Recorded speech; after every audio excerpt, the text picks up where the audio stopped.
Welcome to Canine Revolution Radio. Presented by Canine Revolution Dog Training, enhancing the dog and owner relationship through education, balance, and pack instinct. All right, everybody, welcome to another episode, Canine Revolution Radio. We're here to peel back the onion layers that's going on in the dog's mind. Back to the onion. Maybe your mind. If you listened to our last episode, you know what we're talking about with the onion layers. If you didn't, you're wrong. Stop listening to this episode. You need to go back and listen to the episode before this one about insecurity. Also, had to mention in the last episode, Samantha was sleeping the entire time we were shooting that episode. It's now the next week, and she is still sleeping. Yeah, right over here on the couch. Well, sometimes you need some rest. Hey, she does work hard, though. You got to listen to your body sometimes when your body asks you to, take a little nap. Sometimes you got to do it. If you don't, it will. But when I try to take a nap, you not yell at me. No rest. Say, get back to work. Can't I take a don't take vacation naps. either. Yeah, no naps, no vacation. Did you see what I posted on Instagram about a vacation? He came up in my comment section. You know the rules, boys. Sometimes you got a vacation. Like go on a cruise? Yeah, Like 3 times a year? once a year. One cruise a year. Chris has cut back on the cruises. All right, pack dynamics. That's what we're talking about today. So one of the pillars here at Canine Revolution Dog Training is pack mentality, pack instincts, dealing with pack instincts. So today we're going to be talking about some of the, key points to pack dynamics, pack instincts, pack mentality in the dog pack and the dog's ancestor, the wolf, right? So hopefully this discussion today is going to help you understand that a little bit better and think about how you can apply these principles, at home with your own dog, right? All right, so in order to effectively communicate and clearly communicate with our dogs on a very instinctual level, we have to deep dive into how the natural dog pack operates. No problem with that. There's been a ton of studies conducted on dog packs and the dog's ancestor, the wolf. So today what we're going to be doing is taking a look at some of the key takeaways from these studies. We've all read books on these studies. We've read books and we've watched video documentaries that are studying legit raw dog and wolf packs, right? And we can see everything we're talking about, even in a wild dog, wild wolf that has not been domesticated, very minimal human contact. We see the things we talk about every single day with their body language, with the way they operate. We're going to be talking about that today because what we like to do is reflect that with the training dogs we're working with our own dogs, with the people that we work with. We want to tap into that natural pack instinct. That's what we're going to be doing today, okay? You guys got anything to start off with? Any little comments? I'm saving little mine. teasers you got? I'll pop them in there as I need to. I'm just thinking about onions. All right. So to understand the dog, first we have to look at where the dog came from, and that is the wolf, right? Dogs are wolves at their basic instinctual level, and over time, human intervention and breeding through the centuries has altered the dog's appearance and its mind from that of the wolf, right? So they don't look like wolves all the time, but their instincts are still the same. Even your Chihuahua, even your Pomeranian, even your toy Yorkie, right? Even your Great Dane, even your Mastiff, all these different breeds, they have the instincts of their ancestor, the wolf, right? Canine instincts, okay? All dogs and wolves, they're pack animals. And what a pack animal is an animal which lives in a structured group of others of the same species who stick together for various purposes, right? So in a pack, there's going to be various personalities, right? So the 3 of us could be considered a pack. We all have our different personalities, but we operate together for our purpose, for our mission, you know what I'm saying? To provide support to each other, right? So in a pack, it is not enough for animals of the same species to be in the same place at the same time, right? So if the 3 of us and then 2 other people are in the same place at the same time, it doesn't make us all 5 a pack, right? A pack is much more complicated. In a wolf pack, there is a strong bond between members and there's a clear understanding of the pack hierarchy, right? Strangers are not automatically accepted into a pack, and acceptance into the pack may only occur after elaborate rituals and ceremonies. Like we jump each other in. Oh, yeah. Oh, yeah. You know, like Ben's birthday, you know? Tied him up, saran wrap. Yeah. Oh, yeah. Hung him upside down on a tree for a couple of hours. Good to go. Now he's part of the pack. Now he's part of that. Good Rituals. to go. That's one of the rituals, right? So, I mean, think about it.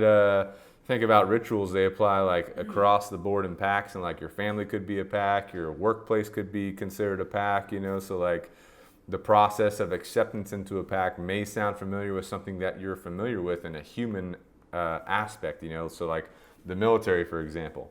If you're going to join the military, what do you got to do? You got to go through boot camp, right? So that is a ritual and a ceremony to be accepted into the pack, right? And then as soon as you complete boot camp, if you fail, you're not in the pack, right? If you don't make it through, you're not in the pack. But if you make it through boot camp, you're in the pack. Now you're in the pack hierarchy, and there is a way to work your way up in the hierarchy, you know what I'm saying? But you start off at the bottom, you know, and work your way up. Good to go, you know?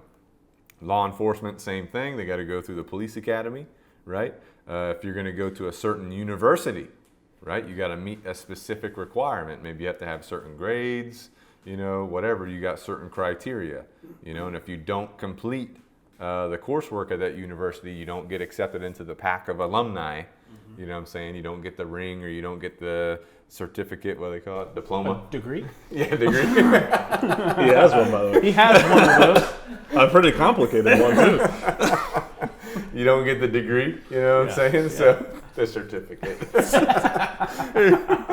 Thanks for coming. Yeah. Good job completing college. Here's a certificate and a Thanks for the lollipop. $100,000. Yeah. You know? Thanks for your money. Anyway, so in the human world, there's tons of examples that you can find that will reflect upon the natural dynamic of a dog or a wolf pack, which further indicates how important it is to understand the pack dynamics and to be able to reflect them as best as possible at home with your own dog. You know, keep in your mind as we're going through this, think about rituals, right? You got to complete the rituals, okay? So let's talk about another thing that both dogs and wolves live and operate by, and this is a basic underlying premise. Here it is. It might shock some people, right? Get ready. Here we go. Dogs and wolves operate by nothing in life is free, and nothing is free of consequences, right? There's an onion for you. That's a mind blower right there. Yeah. Nothing in life is free, nothing is free of consequences, right? This is how the pack operates, but this is also how the world operates. Yeah. You know what I'm saying? So keep that premise in your mind as we go through this, okay? Dogs and wolves also believe that everything must be earned, and they are also social beings with an extraordinary ability to compromise. Sometimes they win, sometimes they lose, and they always still try to get the best out of every situation, which honestly, we as humans can take that and apply it to our own world. You know, sometimes you're going to win, sometimes you're going to lose. It doesn't mean you need to be have a big ego about it, or be a Debbie Downer, or be a poor sport, you know what I'm saying? But you still need to try and get the best out of every single situation that you find yourself in. Well, I think at some point, you know, mankind did live by these rules, and we're starting to lose that, where you don't have to necessarily earn things. Yeah. You don't have to earn positions as much. We're soft now. Uber Eats will bring me my food. Yeah, you know, exactly. I don't have to go out and hunt for it. So, unfortunately, nowadays, some things in life are free. Yeah. You know? And, I think if we free to some people, but then it's paid. There's for always a by- cost. Yeah. You're right. But no such thing as a free lunch. yeah, that's Yeah. right. Well, unless Chad's buying. Still not free for me, boy. So the consequence of that situation, our consequence is good. His consequences. Right. Not as good. It's still good consequence because, you know, if I buy you guys lunch, you guys are like, hey, you know, let's do some extra work. Or extra nap times. I say, you know, I don't feel so good. I have to sleep. You Is know that what I'm what? saying? Did you buy Samantha lunch I today? did not buy her Is that lunch. why she's sleeping? No. She must have had a rough weekend, boys. We're digressing again. All right, so anyway, keep in mind, nothing in life is free. Nothing is free of consequences. You know, dogs, wolves, they're social beings. They have the ability to compromise. Sometimes you win, sometimes you lose. You don't be a Debbie Downer about it. You don't be a poor sport. You still get the best out of every situation, right? So let's talk about, you know, a pack, you know, when they're established. A pack is established when the individuals need each other, when they support each other in the performance of vital daily functions. So let's talk about a traditional family. They need each other, right? Emotionally, physically, just whatever they're doing, right? Companionship, partnership, all that kind of stuff. They're also supporting each other, traditional family, maybe the husband is out working, the wife is at home taking care of the kids or, taking care of the house or whatever, so the husband's supporting the family by providing the income. The wife is supporting the family by taking care of stuff around the house, or maybe it's vice versa, you know what I'm saying? Or maybe both are working. They come home, they support each other. Maybe they do some stuff together, they hang out, all that kind of stuff, So like, family is going to be helping each other in the performance of vital daily functions, just like a pack would be, Kevin, you got some thoughts on that? I don't have a family. You look like you had some thoughts on that. But so like, again, what we're talking about with the pack reflected in your daily life as a human as well. Like in your workplace, like for us, this is, I guess you could call it work, but we're just, hanging out, training some dogs. Packing it out. Doing our thing, I don't think I've called it work since I started here, honestly. But we need each other, right? We got things that need to be accomplished. We need support, right? There might be a tough dog case where it takes me and Kevin to help one dog overcome a specific issue. You know what I'm saying? It might be two dogs where all three of us need to help these dogs overcome some type of issue. Chris might go on a cruise and might need Chad and Kevin to cover down for him for a little bit. Yeah, that happens all the time. But we also support each other. Like you got a hard case. Yeah. Hard case with the dog. You got to be able to talk to each other about that, support each other, talk about learning theory. Hey, have you tried this part of operant conditioning? Have you tried this piece of classical conditioning? Have you tried bouncing ideas off of each other to support each other? You know what I'm saying? So some of the functions that a pack, a dog or wolf pack may have that are vital could be, migrating dens, could be hunting prey, could be caring for the puppies or the young in the pack, stuff like that, right? They learn familiarity with each other through daily routines, and they also create exclusive rituals specific to the pack, right? So every pack's gonna have a different ritual, kind of like a sports team. I'm sure sports teams have rituals, you know what I'm saying, that they perform. Nobody knows about them, but like if you're in the team, you gotta do this, you gotta do that, you know what I'm saying? Yep. It'd be like the All Blacks down in New Zealand. They do what's that? A haka? Is that what it's called? Man, yeah, those things. Before every game, Yeah. get one in. Yeah. There you go. And I know, like when I was at the Citadel, we had rituals.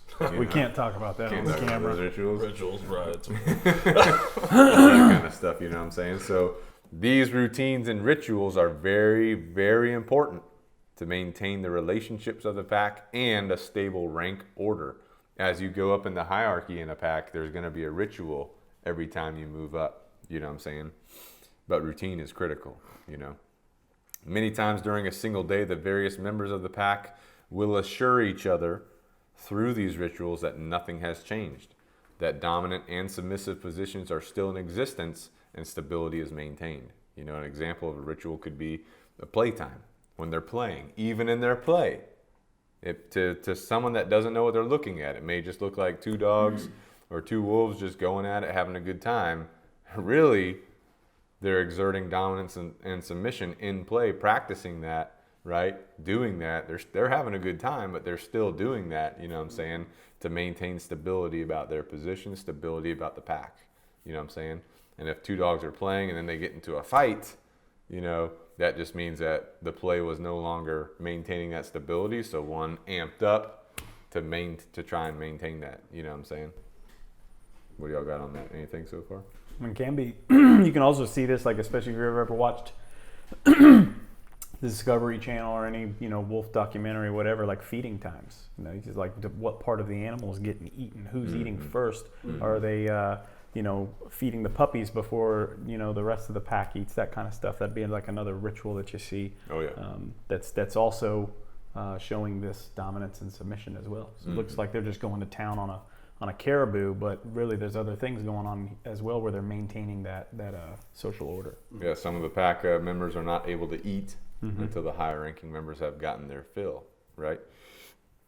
So knowing about rituals and routines is a critical piece of information to keep in mind and to use during your daily life with your own pet dog, right? Keep your daily routine consistent and perform rituals throughout the day to maintain a leader/follower mindset and role inside your pack, right? And the leader is more of a dominance position, follower is more of a submissive position, right?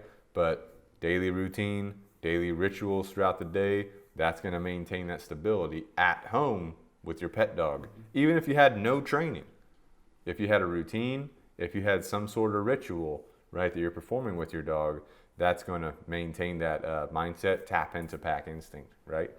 So one of the things that we at Canine Revolution Dog Training do every single day with the dogs that are with us in training, and that we recommend for our alumni when the dog goes home after training as a ritual, is what we call our standard obedience drill, right? This drill, we're going to be practicing obedience, and we have an obedience routine that's going to be practicing heeling, downstay, recall type stuff, right? Doesn't take a lot of time, doesn't take a lot of space.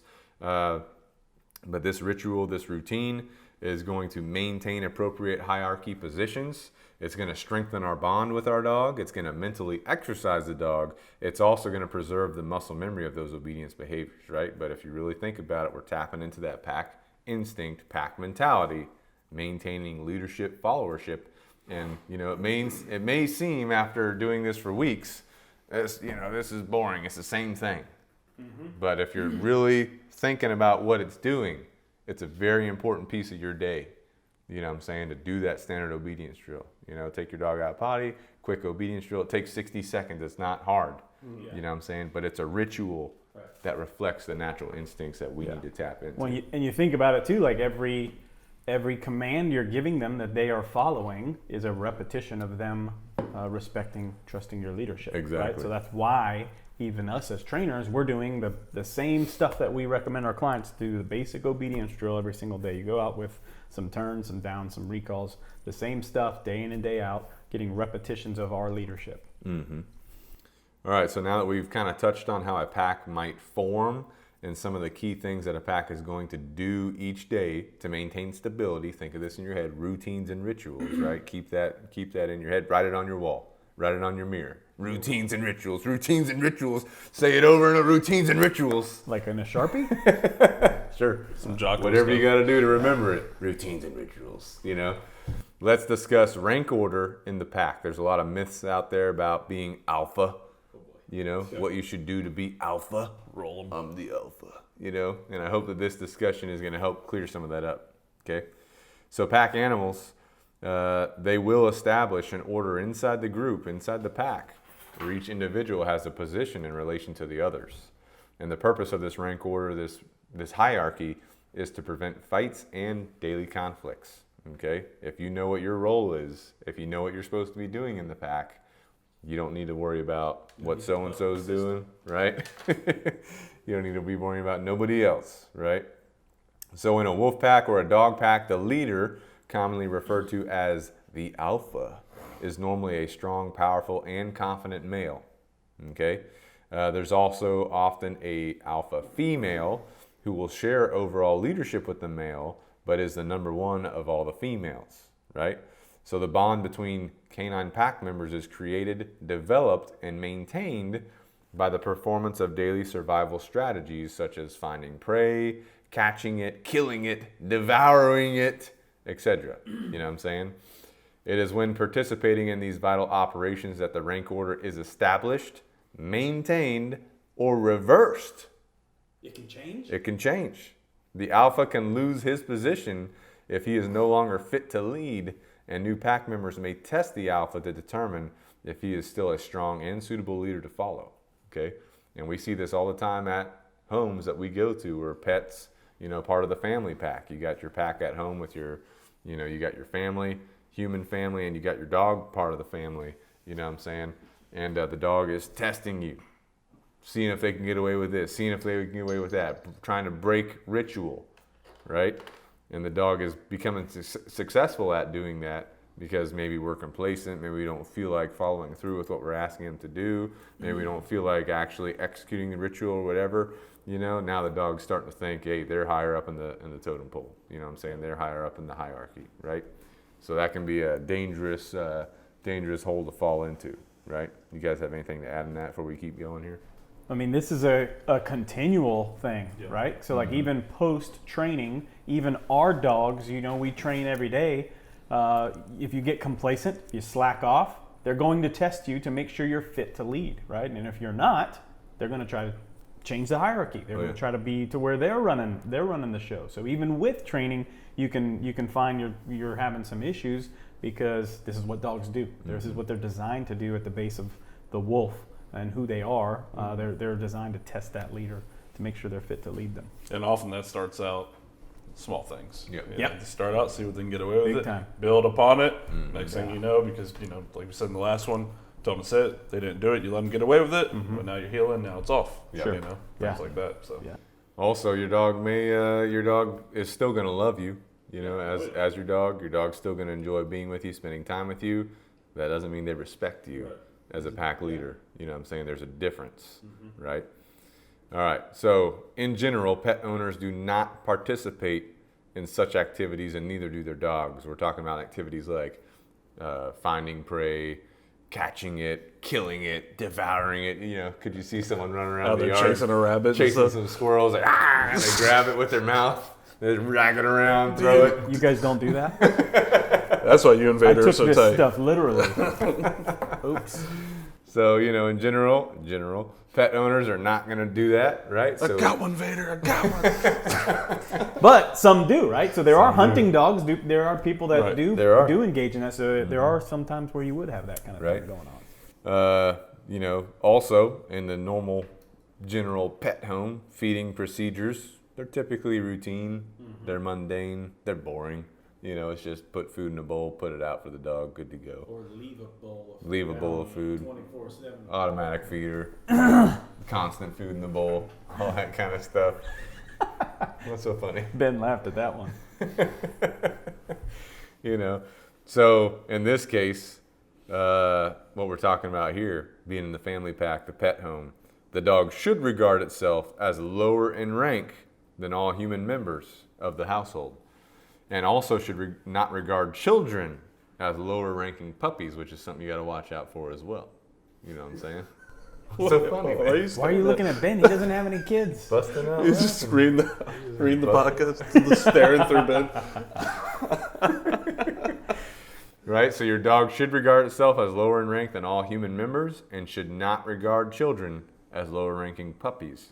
Right? So in order to achieve the alpha role in the family pack, the owner must use artificial situations and exercises designed for this purpose to reflect that pack leader mentality, right? Which will also instigate the dog's natural pack instincts. Does that make sense? Right? So because we're not doing the things that a natural pack does out in the wild, hunting, migrating, chasing prey, killing it, directing what people need to be doing, eating in a manner of hierarchy first, we need to come up with situations and exercises, at our home that we can use to tap into these natural pack instincts because we're not performing these functions, these vital daily functions with our dog like the natural pack would, right? So we're going to be discussing 3 ways that we can simulate some of these natural pack behaviors to instinctually communicate with our dogs and to achieve the role as pack leader. Okay? So first, let's remember that the pack leader is responsible for daily survival strategies. So with this in mind, we have to control the pack's vital resources, which are primarily going to be food and water, right? We can start by giving our dog food on a schedule, right? Which also taps into the routine aspect of a pack because we got our food on the schedule. It's also a vital resource, so now we're tapping into 2 instincts, right? Kevin? Also, good little elevator music. Also, going even further, we can have our dog perform some type of behavior before feeding time, which will even tap further into a ritual aspect of the pack. So in this first Recommendation, this first scenario that we can use to simulate natural pack behavior, we got 3 pieces. We got vital resource, which would be food and water. We got a schedule, which is routine. And then we've got, you perform some type of behavior before you get the vital resource, which is now ritual, right? So boom, boom, boom. Bang, bang, go. bang. Bang, bang, bang, boom, boom, boom. Good Ring to go. the ding dong. You got it, boys. So an example of this could be you're taking your dog for a walk before feeding time, or you feed your dog after they complete a series of obedience exercises, right? Again, not only is this going to control the vital resources, but it's also going to tap into routines and rituals aspect of pack structure, right? Routines and rituals. We should just have a recording of me saying that, routines and rituals. Salute. Oh, we can do like a tape, like that people can listen to when they're sleeping. Oh yeah. I just imagine that's him in his sleep. Yeah. All right, second recommendation here, second way that we can simulate natural pack behavior. That's going to be the pack operates in structured manner with routines and rituals. There it is again. Then as the pack leader for our family pack, we need to reflect and implement these important aspects of a pack. An example routine could be, I get up to feed my dog in the morning, 7 a.m. I take a walk, I train obedience, put my dog in a kennel when I go to work, come home from work, train obedience, take my dog on another walk, play ball, play tug with them, feed dinner at 7 p.m., have relaxed time around the house, bedtime at 9. Had to have bedtime at 9 for Chris, Thank you. So that's just an example of a routine, right? But the key is try and create a systematic routine for you, your family, your dog that your dog knows and understands, which continues to assert your leadership around the house, right? An example ritual that we could implement could be, and there's so many rituals you could implement, like it literally, you could do it, anybody could come up with something they want to do, right? But an example could be when I'm going outside the door, right? If I go up to the door, have my dog do a sit stay, I open the door, they wait at the sit stay until I tell them to go in or out of the door, right? So this is a very short, very easy thing to teach. It's a minor ritual, but it can go a long way with asserting your leadership in the pack, right? You can do that with your spouse too. Teach them to sit stay at the door. No, I'm just kidding. You better be careful. Our spouses watch this. Another example of a ritual could be anytime the doorbell rings, anytime someone knocks on my door. Maybe I allow my dog to bark, but a few moments later, then I tell them to go lay down on a dog bed or a dog cot while I address the door, right? So a ritual could be, we hear something at the door, you're allowed to go, at the door. A couple minutes later, hey, go spot. Dog walks over to the cot, to the dog bed, lays down. I take care of the door. Boom, ritual. You know what I'm saying? So little rituals such as these throughout the day with your dog assert your leadership, helps your dog understand their role in your family pack, and will also result in a calm, confident, relaxed pack mentality. You know what I'm saying? I should also get a recording of me saying that. Calm, confident, relaxed. Good to go. So this is also kind of twofold. Like we've talked about this stuff when we talked about anxiety and insecurity, right? But this is like one of the things that help treat that, is having a routine, something that our dogs can count on. This is going to help them be confident and raise their confidence levels. Because you think like high levels, super crazy high levels of insecurity or super high levels of anxiety, that's not a natural thing. It's not something that you necessarily will see. Human intervention. Exactly. So you don't see that in the wild wolf pack. You know what I mean? And this is why we're losing a lot of those things that they do. We're not doing our what is it? Rituals. Routines and rituals. Routines and rituals. Routines and I need rituals. some more repetitions on routines and rituals. So, that's perfect, you know what I'm saying? But, implementing this stuff every day, it's going to go a long way, and that's part of the reason why what we do is so effective, because we're tapping into this every single day. The dogs that are in training with us, they know the routine. They got the rituals. Boom. Once you start implementing it, it's crazy how fast you do what? You peel away the onion layers. Peel the layers. The onion layers come out, that dog's mind opens up, it's ready to learn from you, it's ready to overcome its issues, it's It's ready to be the best it can be. You know what I'm saying? Because not only are you going through the other stuff we do, engagement, focus building, socialization, but you're tapping into deep rooted natural instincts, pack instincts. That's what we're talking about today. Kevin, you got anything? I'm vibing with you. Good to go. All right. So the third way that we're going to simulate some natural pack behaviors, okay, is going to be kind of touching on what we talked about earlier. What we talked about? Nothing in life is free. Nothing is free of consequences. So we're going to call some people out right now. Come on. Stop petting your dog for looking cute. You're so cute. Let me pet you. Stop giving you a treat. Stop giving your dog a treat because you feel like giving them a treat. You get home from work. You've been such a good dog all day sitting around. Here's a treat. They're probably going like crazy too. Yeah. You're just reinforcing that mindset at that point. Yeah. Stop letting your dog do whatever they want to do. Tone it down. Bring it down. Bring it down. Stop letting your dog do whatever they want to do. You know what I'm saying? Get some structure, get some routine going. Not only do these actions make your dog spoiled, but your dog will absolutely not respect you as pack leader, because guess what? There's no routines and rituals, right? There's no vital daily functions being completed, right? You're just giving them stuff. You know what I'm saying? They're not going to respect you as a strong pack leader. They will love you. Yes, they will. You're giving them free stuff. Yeah, I love free stuff too. You know what I'm saying? But, they will not respect you unless you show them that you're the strong pack leader worth following. Nothing in life is free. So if they're getting all these freebies, there's no respect. You know what I'm saying? Let's see.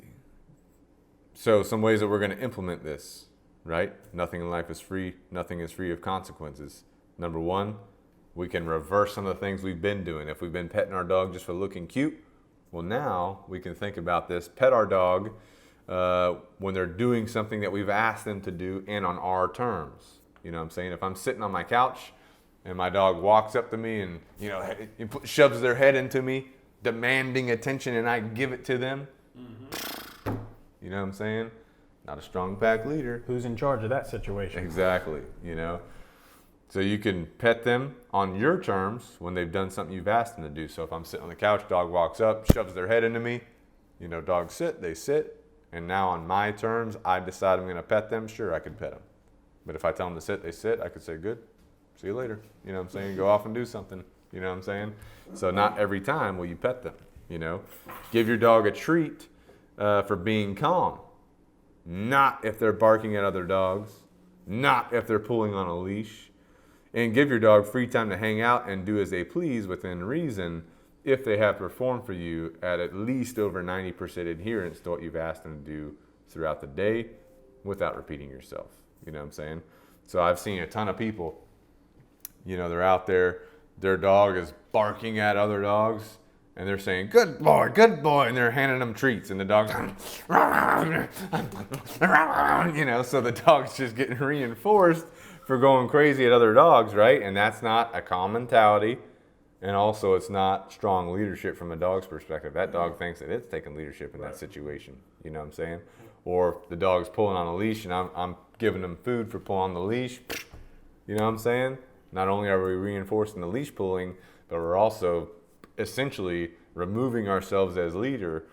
Good dog's completely just gonna disrespect us. Yeah. We're just a food dispenser. We're just a food dispenser. And from a human standpoint, it's like, oh, we're trying to distract them, build them, bring them back to us. Sure. But what you're doing is accidentally reinforcing it. Right. I just did a consultation where that was the case. The dog would run out into the yard, start barking at dogs or people walking down the street, and she would try to throw a toy, and at that point it's a reward. Yeah. So now he's of course going to do that more. Bark at dog, get frisbee. Yeah. Exactly.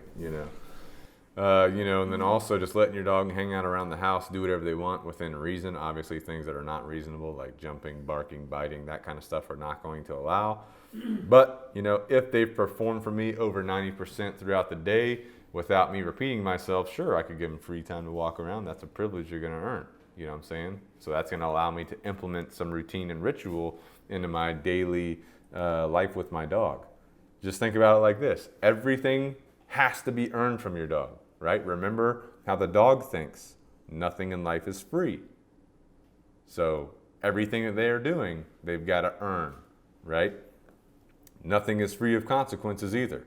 And consequences could be either pleasant or unpleasant consequences, right? So if my dog does a sit stay before I open the front door, and while the door is open, great job, dog. You know what I'm saying? I can provide a Couldn't even use a generic dog name. great job, Bob. That's the cat. I haven't seen Bob in a while. You know, I open the door. Good job, Bob. You know, now I can provide a pleasant consequence if I want to. I could pet them. I could give them a treat. You know, good to go. They have earned that consequence, a good consequence, a pleasant consequence. However, if my dog does not sit stay at the door, or my dog tries to dart out while the door is open, I need to provide a possible unpleasant consequence so that my dog learns that darting out of the door is not allowed. A quick tug on the leash, you know, with a proper training collar is usually an appropriate consequence for this misbehavior. But first, before I start doing that, I need to teach my dog the expectation of sit stay.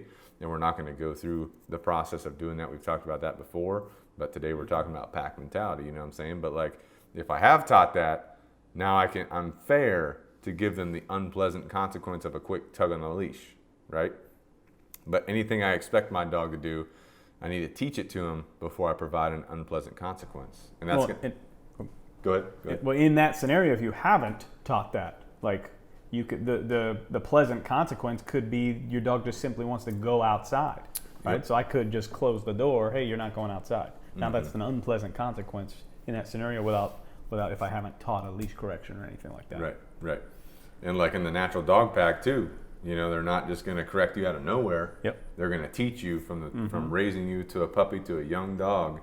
You're going to be taught what the expectation is. Now, if you get out of the line, they will correct you. And it's fair. It's fair. You know, we've all seen that footage where there's a wolf pack eating. They got the elder, higher ranking members eating first. Secondary members are behind, waiting to eat. One of those secondary members can't wait. They jump up to eat with the higher ranking members, and one of those higher ranking members just absolutely, get onto that younger member, throw him out of the fray, go back to eating. You know what I'm saying? So this is stuff that's happening in the natural dog pack. It's how they operate. It's how they maintain that stability. Sometimes there's going to be a pleasant consequence. Sometimes there's going to be an unpleasant consequence. But you know the rules. You know the expectations. You know the routines and rituals. Don't step out of line. You know what I'm saying? Because I am a strong leader. I'm going to provide you good things when you do the right thing. You know, but I will hold you accountable for the misbehavior, the disobedience. You know what I'm saying? So, like with anything, it's just a balance. Yeah, exactly. And sometimes, you know, some of these rituals, at least in the human world with our pet dogs, these are also a safety-related issue.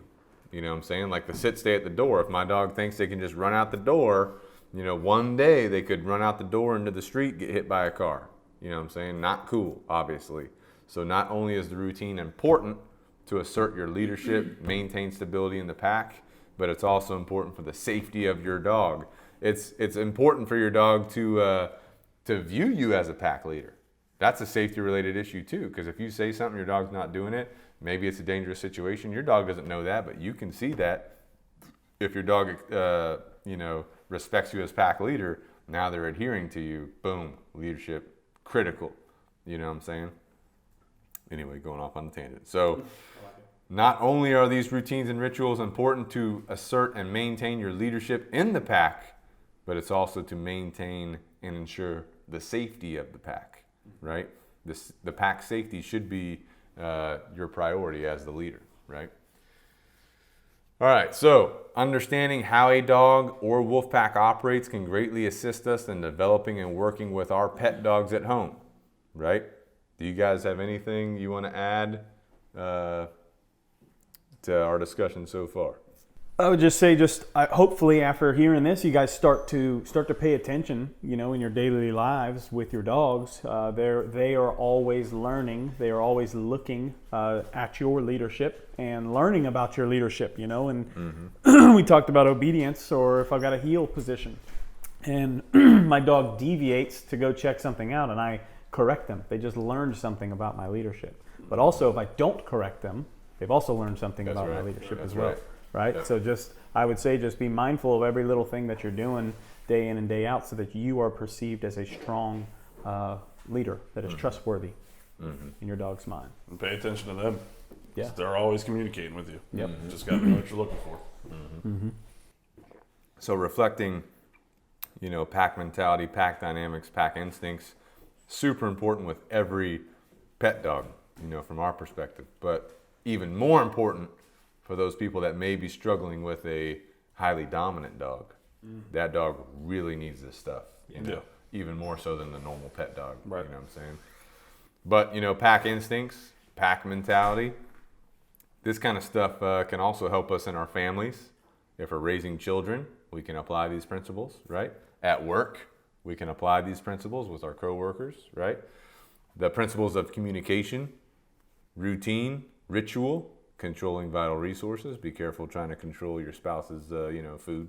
Be careful with that one. Don't hide the donuts. You know, nothing is free. Nothing is free of consequences. You know what I'm saying? These can be applied to all areas of life, you know, just in a little bit different way than the dog would. You know what I'm saying? So think about this stuff. Apply it with your pet dog at home, with your family, in your workplace, wherever, whatever you're doing. Think about it. Communication, routine, ritual. You know, nothing is free. Nothing is free of consequences. How can we apply this? You know what I'm saying? And develop ourselves, develop our packs, you know, become that strong pack leader that they need, that we need, and also that calm, confident, relaxed mindset. You know what I'm saying? So thank you guys for tuning in today. If you have any questions, let us know. Please drop us some comments wherever you're watching this video at. Give us a little rating on whatever podcast channel you're watching on if you're liking the content. And send us any future content that you'd like to hear us talk about. And we do appreciate you guys. We appreciate your support. Hope everyone has a good one. And we'll see you in the next one.